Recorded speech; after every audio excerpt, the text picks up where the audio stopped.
So as a clinical health psychologist, I think our roles are to support the team working with an individual, so to ensure that we can offer holistic care to individuals. So we'll work together with people from a range of different disciplines, say nurses, consultants, surgeons, dietitians, etc.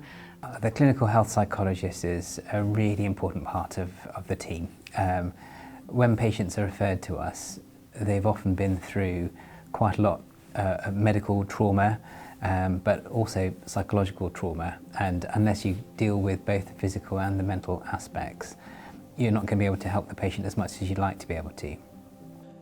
My first assessment session, I wasn't really knowing what I was going into or what I expected. There was a lot of fear going into it. I had these preconceived ideas about what a psychologist was going to do and how it was going to go, which were completely unfounded when I got there. Most people feel nervous before they see a psychologist. I think that's quite understandable because it's difficult to ask for help and it's difficult to talk about challenging experiences. But everybody in our team is very welcoming and we do our very best to make patients feel safe and supported and listened to. It's okay to feel nervous at the beginning. We hope that we can support patients very quickly to feel able to share their experiences and to access the support that we're offering. So there are 4 main areas we look at when we're exploring the impact of an illness in this context. First of all, what's happening physically with the person? So, are they sleeping well? Have they got muscle tension?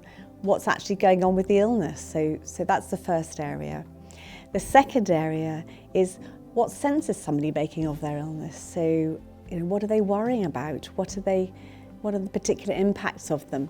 The next thing we'd look at is what we actually do. What's our behaviour around our illness? Do we go to the doctor? Do we not go to the doctor? Do we take tablets? Do we lie in our bed all day? Do we sit in a chair? What are the things that we're not able to do? And the final thing is emotions. So it's very normal to feel anxious, depressed when we're coping with a long-term illness. It's very normal, and we need to find ways of dealing with that. And the person doesn't live in a vacuum. So we have to look at those 4 areas in the context of the environment that they're living in. And that might mean the people around them, their family, their friends. How is the illness affecting them? How are they affecting the person with the illness? It might be work, or it might be bills that need to be paid.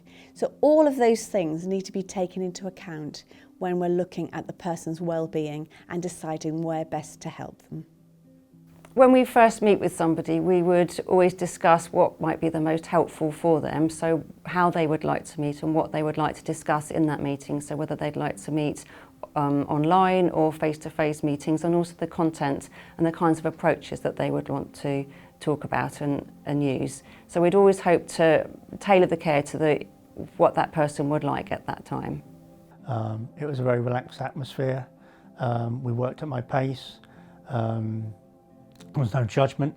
Going into it and coming out of it was completely different. So a typical process for a patient coming into our service might be they get referred by their clinician. Could be a consultant, it could be a physiotherapist, it could be a clinical nurse specialist who may think that they would benefit from psychology intervention or support. Having experienced the medical side without psychology help, I would say without it, it's lacking an awful lot. Because mental health has a real bearing on physical health, and unless you deal with both, you won't really help the person. You might heal them physically, but mentally they will carry the scars. So unless you deal with the whole person, I think there will be something lacking. The benefit I received from the counselling is unbelievable, really. So it had been really helpful and healing, and I couldn't speak more highly of it.